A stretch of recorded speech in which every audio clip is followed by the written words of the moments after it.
বরাবরের মতো আবার আমরা নতুন ভিডিও নিয়ে উপস্থিত হয়েছি। এই ভিডিওতে আমরা জানব যে মেট্রিক পদ্ধতিতে জলপ্রবাহ মাপার একককে কি বলা হয়।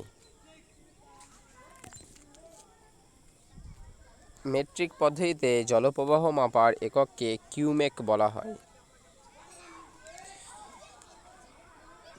সেন্টিমিটার গ্রাম সেকেন্ড পদ্ধতি বা মেট্রিক পদ্ধতি বা এসআই অর্থাৎ সিস্টেম ইন্টারন্যাশনাল পদ্ধতি বা ফ্রেঞ্চ পদ্ধতি নামেও একে অভিহিত করা হয়। এমনকি একে দশমিক পদ্ধতি নামেও ডাকা হয়। এ প্রসঙ্গে জেনে রাখা ভালো যে ফুট পাউন্ড সেকেন্ড পদ্ধতিতে জলপ্রবাহ মাপার একককে বলা হয় কিউসেক। তাই আমাদের যে আজকের যে প্রশ্ন যে মেট্রিক পদ্ধতিতে জলপ্রবাহ মাপার একককে কি বলা হয়, তার সঠিক অ্যান্সার হচ্ছে কিউমেক। আচ্ছা, এই ভিডিওটা আজকে দূর পর্যন্তই। আবার অন্য দিন অন্য কোনো ভিডিও নিয়ে উপস্থিত হব। Tata, bye bye, have a good day.